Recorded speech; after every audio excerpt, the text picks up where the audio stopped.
Cette fois, je voudrais vous montrer non pas une, mais deux versions pour débutants de cette chanson. Ceci fait suite à un retour que j'ai reçu de la part d'un d'entre vous qui m'a dit qu'il ne savait pas chanter et donc qui m'a demandé de poster un peu plus de tutos ne contenant pas de partie vocale. J'entends la détresse, seulement que voilà, je voulais aussi profiter de ce morceau pour vous montrer à quel point les versions chantées sont beaucoup plus faciles à apprendre, lorsqu'on est débutant, je reprécise, plus facile à apprendre que si la mélodie était jouée avec l'une de nos deux mains ou les deux mains ensemble. Car comme je l'ai déjà précisé dans certaines de mes publications, quand on n'est pas du tout familier avec l'instrument, les notes, les harmonies, les logiques musicales, on va faire appel exclusivement à de la mémoire visuelle et ça va se passer à peu près de cette manière. Alors, je trouve la note à gauche des deux touches noires, je l'appuie deux fois, puis je monte de 3 crans, j'appuie une fois, puis je redescends à travers une note vers la gauche pour appuyer deux fois, puis je prends la note noire juste à gauche. Au bout de combien d'enchaînements pensez-vous perdre le fil? Probablement assez rapidement. Et lorsqu'on chante, on n'aura plus besoin de retenir tout ça, puisque la voix va chanter la mélodie principale, qu'elle connaît très bien, et les mains ne feront qu'un office d'accompagnement, le plus souvent se présentant sous forme d'accords ou d'arpèges, autrement dit des notes qu'on plaque de façon simultanée et ensuite on attend, ou alors des notes qu'on répète, qu'on alterne selon une certaine logique.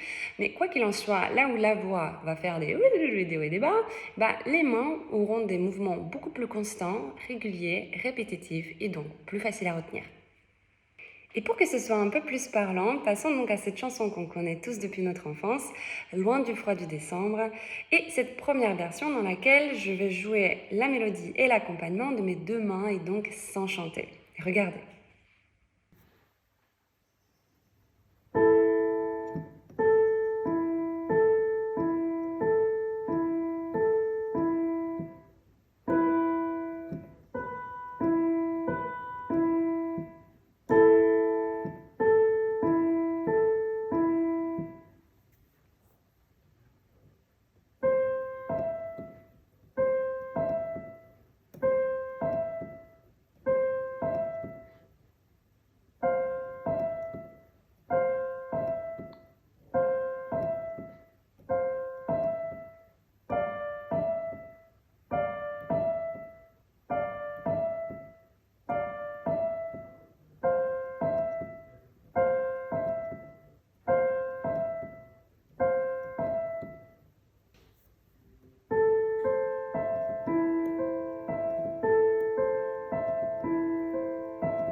joli, ça sonne, c'est la bonne mélodie, mais déjà, bon courage pour apprendre à scaler à jouer à la main droite, même si la mélodie ne paraît pas très compliquée. Et en plus, je trouve que ça ne sonne pas de façon assez authentique. C'est un peu simplé, quoi, vous voyez?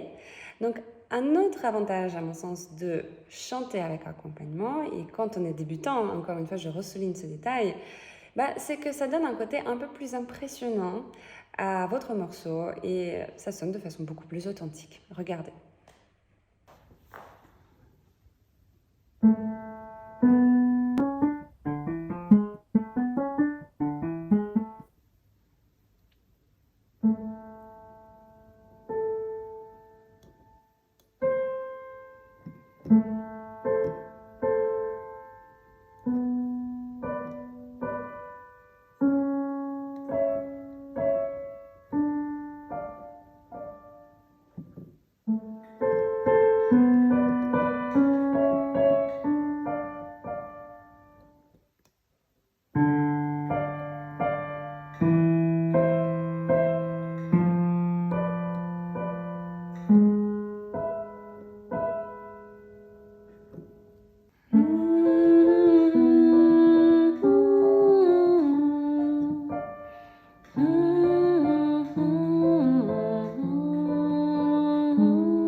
Des images me reviennent comme le souvenir tendre d'une ancienne ritournelle autrefois en décembre. Je me souviens, il me semble, des jeux qu'on inventait ensemble. Je retrouve dans un sourire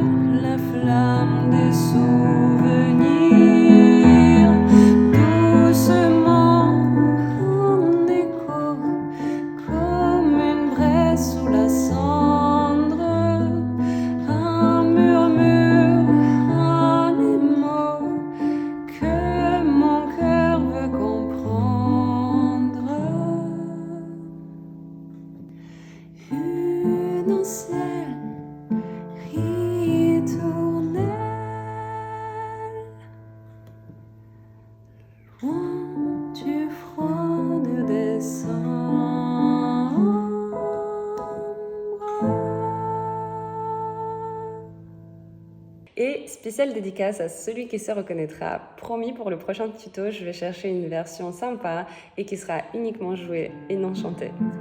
À bientôt!